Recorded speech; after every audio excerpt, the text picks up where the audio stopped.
The fifth floor of GSCMF was buzzing with the promise of lukewarm Costco sandwiches. A lunch and learn with the Acuity Brands rep was about to begin. The rep was a soft-spoken man named Trevor, who carried himself like someone who meditates in his car before calling on architects. Trevor clicked to the first slide. Light controls and adaptive foot candle management. 5 employees sat around the table. Harper, anxious and soft-spoken, wound tighter than conduit straps.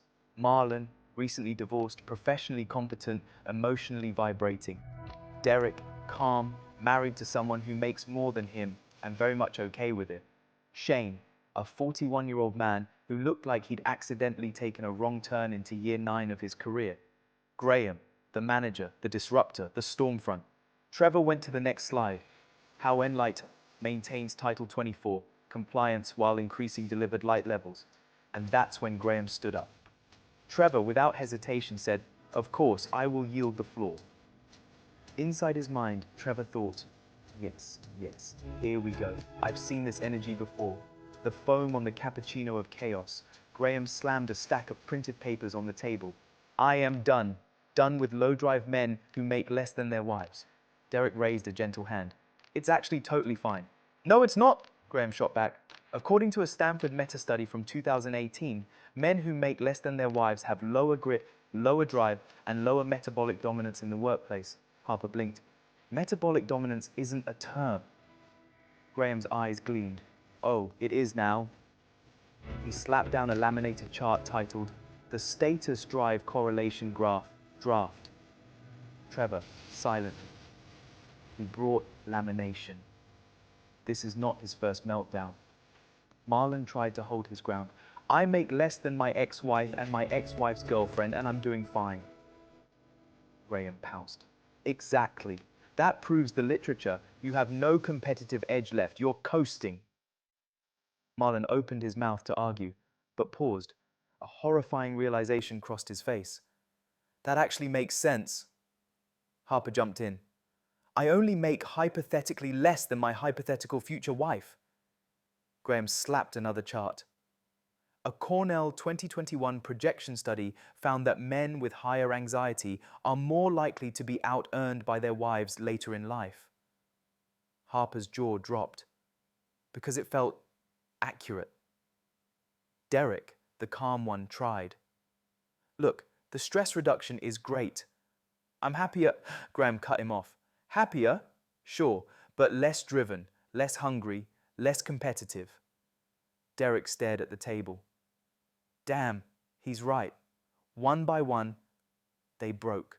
Graham had won the argument, and they all hated him for it. Harper muttered, GD it, under his breath.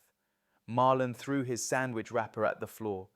Derek crossed his arms with existential fury. Shane whispered, Why am I 41? Trevor from Acuity sat perfectly still, thinking, This is why I keep a resignation letter in my glove box. The tension boiled. And that's when Marlon, frustrated, humiliated, and emotionally miscalibrated, tried to stand up to pace dramatically, but his shoe caught the strap of his laptop bag. He tripped forward, arms flailing, heading directly for the floor-to-ceiling window. Harper shouted, Not again! Trevor thought, 5th floor velocity, HVAC air intake. The parabola will be graceful. Marlon crashed through the glass in a perfect, spectacular sugar glass explosion. As he plummeted, he shouted, This is because of the studies. Down below, a poop truck, SoCal Septic, we move what you leave, was driving by at exactly 60 miles per hour, open-topped, steaming and proud. Marlon dropped from the sky like a confused meteor. Splorp, gone. HR arrived in formation.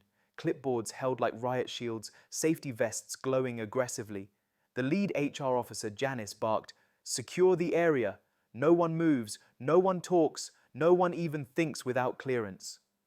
Another HR rep cordoned off the smashed window with bright orange tape reading, Unauthorized male emissions, do not approach. Trevor was immediately pulled aside.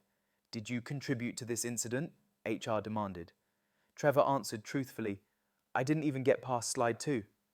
Internally, if they ban me from this office permanently, that would be a gift. Harper curled into a chair whispering, GD it, repeatedly. Derek sat frozen, muttering, "He was right. He was right. I hate that he was right." Shane finally said, "I'm updating my resume." Graham stood tall, proud, victorious. "This is what happens to low-drive men," he declared. HR wrote that down in the incident report, twice.